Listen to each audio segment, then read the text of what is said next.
are you? My name is James Bond. For Goldfinger, James Bond was already a hit, but after it, he became a worldwide icon, and the truth was hidden in a perfect storm of casting, cars, and yes, a woman painted gold.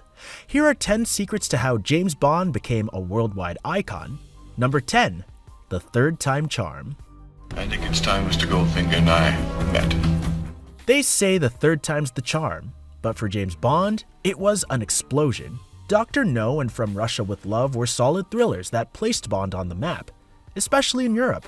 But Goldfinger wasn't just a sequel, it was a brazen escalation, turning a grounded spy series into the definitive spectacle of action cinema. This strategic change perfectly delivered the larger-than-life entertainment audiences worldwide hoped for. The producers, Albert R. Cubby Broccoli and Harry Saltzman, realized that to break out globally, they had to go bigger. Bigger villains, bigger stakes, and most importantly, bigger toys. This foundational shift from serious espionage to high-octane fantasy was the first truth in plain sight. To them, Goldfinger wasn't just a movie, it was a blueprint for the modern blockbuster, and Sean Connery was the most important part of the puzzle. Number 9. The Catalyst. The moment Sean Connery stepped out of the shadows in this film, the transformation from character to icon was complete. While he'd already played Bond twice, his performance in this movie solidified the character's DNA, the blend of brutal efficiency and effortless charm. Connery's exceptional screen presence made him the sophisticated, dangerous secret agent for all time. He was undoubtedly cooler, wittier, and more confident than ever before, cementing the template that every future Bond would follow. The hidden truth? The film gave Connery the space to define Bond's famous attitude, that signature blend of suave and menacing that made him the ultimate male fantasy figure. But let's not even get started on his incredible action scenes. Number 8. The action that defined blockbuster.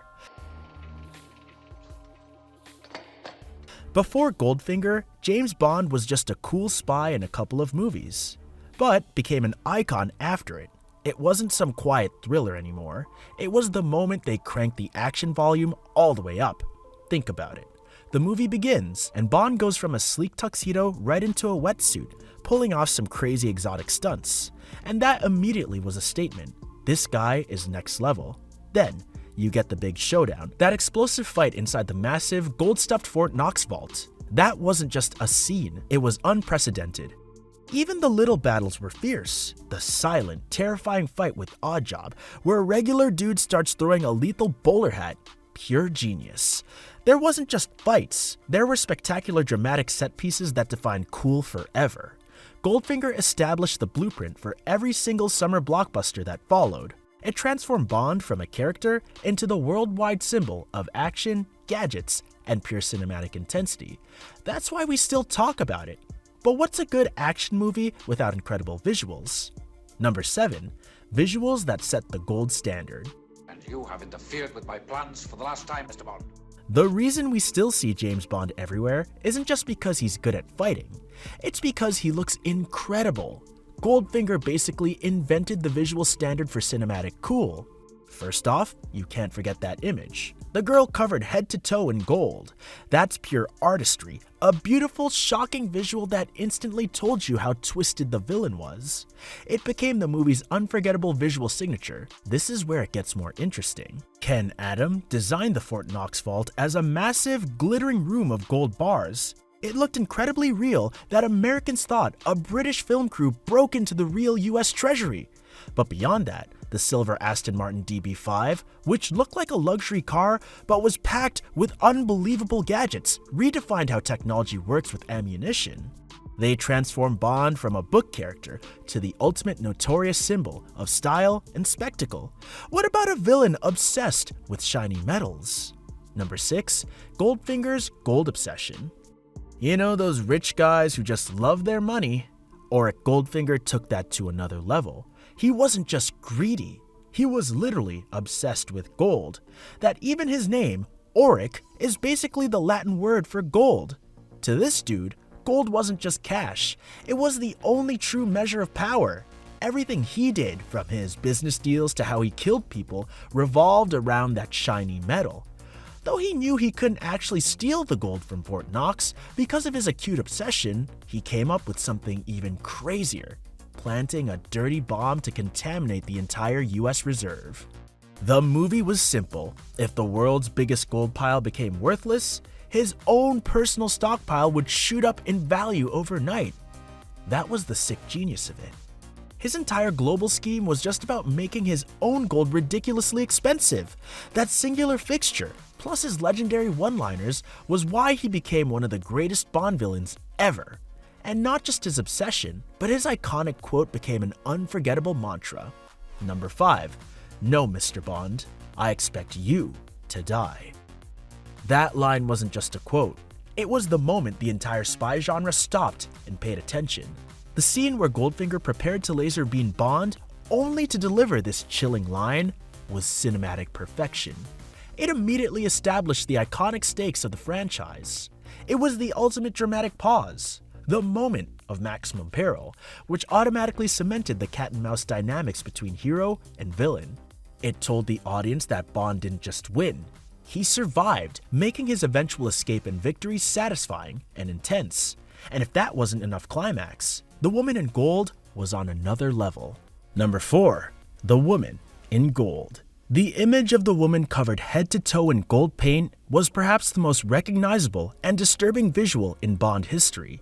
Jill Masterson, suffocated by the paint over her skin pores, was a shocking, beautiful, and deeply memorable image. This wasn't just titillating, it was a brutal statement about Goldfinger's power and Bond's world. This unforgettable, horrifying golden death became one of the Bond franchise's most globally recognizable and influential visuals. The uncomfortable truth was that this iconic, shocking scene legitimized the cinematic danger in the Bond universe. It told the audience that this world had real, deadly consequences, raising the emotional stakes of the entire franchise. But the impression was timeless. Number 3. Casting the perfect voice. Finding the actor to play the over-the-top, greedy Auric Goldfinger was a huge challenge for the filmmakers, who needed an actor capable of balancing menace with dark comedy. They eventually cast the German actor Gert Frobe, but there was one problem. Frobe spoke very little English. The movie was filmed with Frobe speaking his lines phonetically, or sometimes even in German, which made his performance complex. The final evil voice the audience heard that defined the character was actually dubbed by another actor, Michael Collins, in post-production. This clever post-production trickery created one of cinema's most iconic villains from a truly complex performance. The result was an antagonist whose menacing voice matched his outrageous plan, delivering that perfectly calculated balance of sophisticated evil and camp flair that the franchise needed. No doubt, the right villain sets the bar for a successful action movie. However, it took the right sound to win the heart of the audience. Number 2. The theme song. Now, a Bond movie isn't a Bond movie without an incredible, dramatic opening sequence, and Shirley Bassey's Goldfinger was the standard bearer. The song was pure, intense, brassy drama. The powerful music became instantly recognizable globally. It was less a song and more an oral signature that perfectly matched the film's escalating spectacle. The real truth about the song was its emotional power. It created an immediate sense of operatic scale and grandeur right from the opening credits, instantly signaling to the audience that they were about to witness a truly epic cinematic event. The theme song wasn't the only gem in the movie. Goldfinger's crew took the word legacy and gave it a whole new meaning. Number 1. The legacy. What Goldfinger ultimately achieved was translating a successful book character into a self-sustaining pop culture machine. The previous film set the stage, but Goldfinger provided the formula, the perfect mix of gadgets, global stakes, a charismatic lead, and an outrageous villain, leading to an unforgettable set piece.